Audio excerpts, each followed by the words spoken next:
Gather your materials and follow along to make this cute rainbow craft. You need a white foam board, red, yellow, orange, green, blue, gold, and black paint, and a paintbrush. Start by cutting your poster board down to your desired length. Paint your child's hand and stamp it along the edge of the board. Make sure to wash and dry your child's hand completely between each color change.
Paint a black pot at the end and add gold coins on top.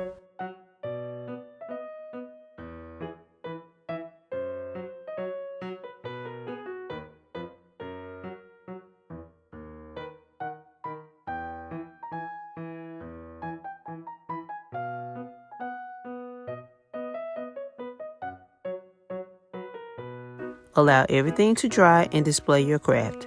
Thanks for watching and make sure to like and subscribe.